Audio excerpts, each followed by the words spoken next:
Hello everyone, this is Mary Ann and welcome to my channel. This is a video showing an update on how I am doing with the first week of One Book July 2016. I am on version 2 and I'm also going to be discussing the things that I have learned about myself after the first week of One Book July. You can see me taking out the pages in my journal from my planner. I need to do that because my planner is very, very thick. The rings are 1.5 inches in diameter. It's a Franklin Covey. And I lay the pages out on a flat surface and then start writing from there. I put in the timestamp in military format on on the second line, and on the first line I put in the day, and then the third line will contain the location where I am writing my journal pages. Now, the rest of the video is just going to be of me writing the entire entry for that particular day because that's the only entry that I can show you guys. All the rest are very personal. So it's just going to be me writing. But I am also going to be talking to you about the things that I have done for the first week and the things that I have learned about myself after 1 week of daily journaling. So, as I have mentioned in my introduction video, I already had a list of the things that I needed to journal about, but haven't really gotten to journaling about because of so many different reasons, and a lot of them are actually excuses. But I have been able to journal about a few of them, and they were mainly just the minor, annoying things that I cannot do anything about, but just keep eating away at my mind.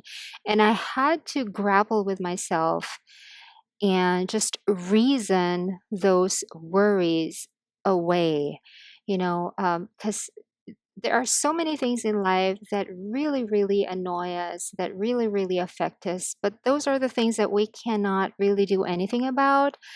But even if we have that distinct knowledge that we can't do anything about them, we still cannot stop worrying about those things. And with the way that my brain works, I have to talk to myself and, counsel myself. It sounds so crazy, but it works.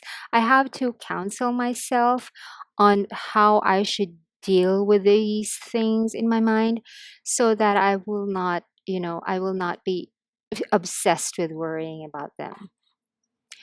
And one thing about me is that I am a very, very private person, although it might not be apparent because I am showing you guys my planners all the time. And I have a YouTube channel about my planner, and there is something very, very personal about planners, but I'm showing it to the public. So I might not come across as a very private person, but really I am. And I do not like announcing my problems and torments and drama out in public. As much as possible, I like to keep them to myself.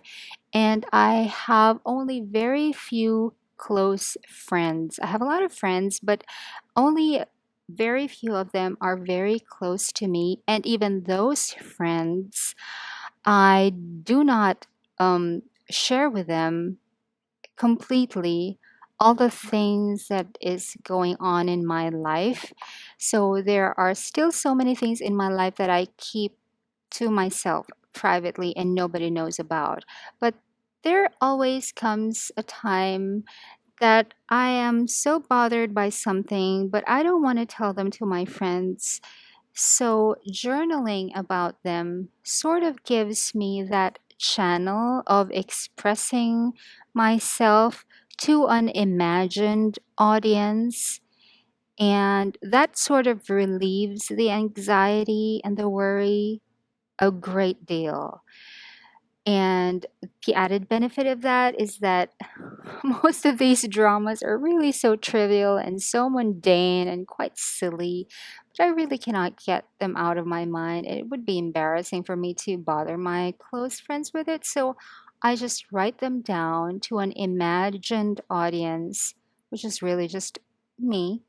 And it works. After I have journaled about that worry and that anxiety for some amount of time, once I have dedicated about an hour, just obsessing on paper about that particular thing that's been bothering me, I end the journal entry no longer bothered, and it's already out of my mind and I can move on.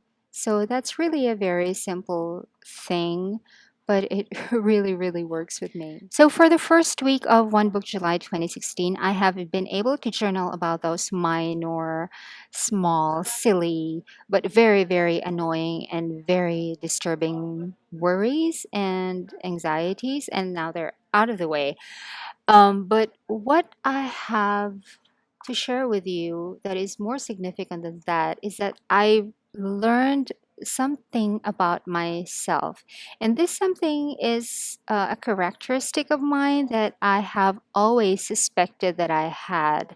But now I can finally admit it because I am more mindful of it for this One Book July project.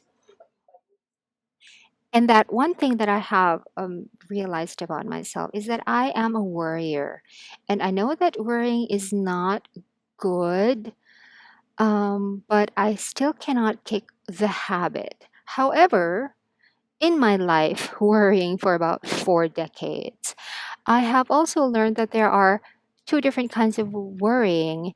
And if you keep watching this video, if you just keep looking at me writing, you will notice that that's what I have been writing down in that journal entry right there that you're seeing on your screen.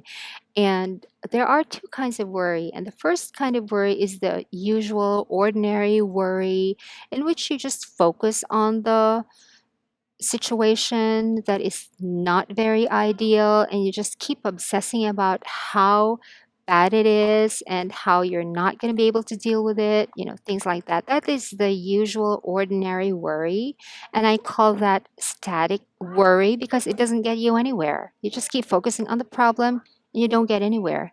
And the second kind of worrying that I have identified is what I would call the transcendent worry, or also the creative kind of worry, because it's a kind of worry in which you do not focus on the situation at hand.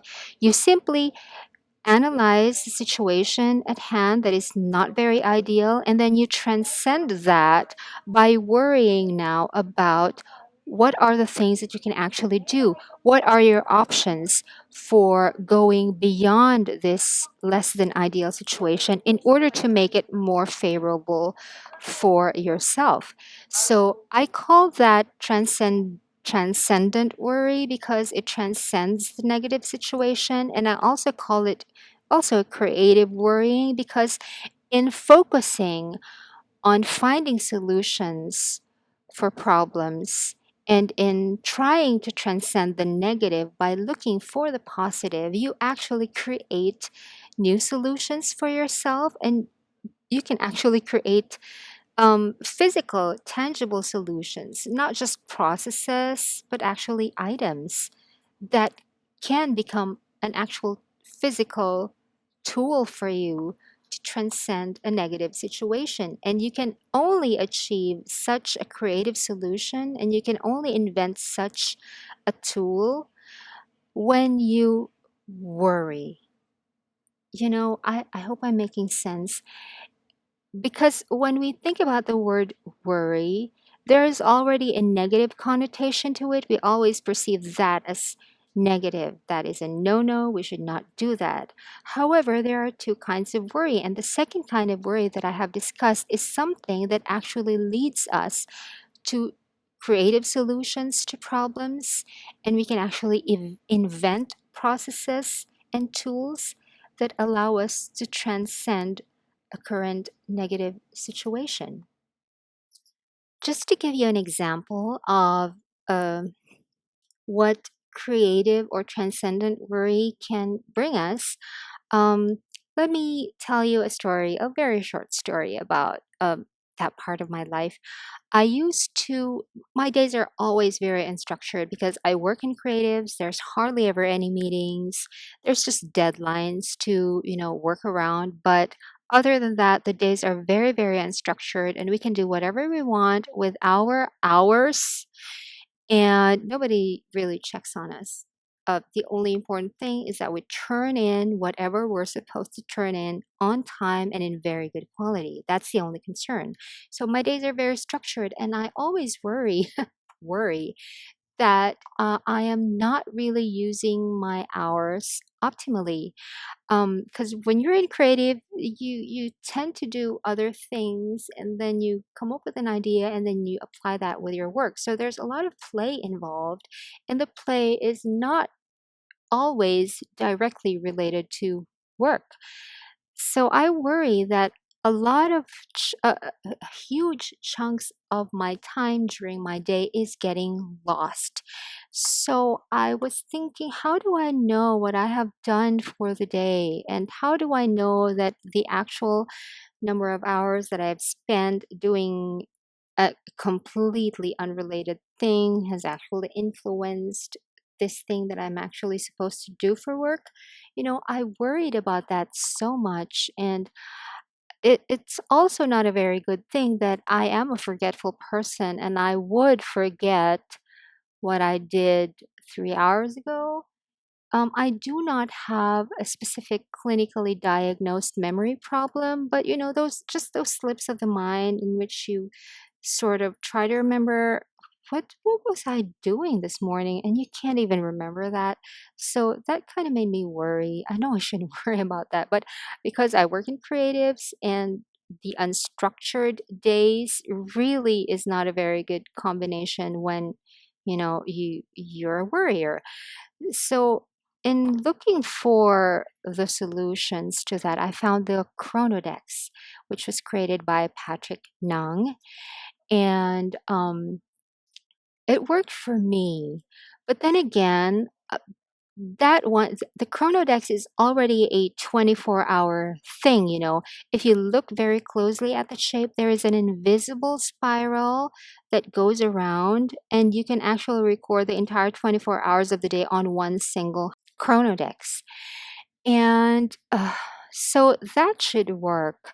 But because my brain doesn't, it didn't really process invisible things, although the invisible spiral was on there, it wasn't really working 100% for me. So I worried again, but very creatively, because that led me to find the Spiral Decks by Kent from Oz. And what the Spiral Decks did was it just sort of improved on the spiral shape of the Chronodex and made the spiral more visible. And I tried it out for a few days, but I could not.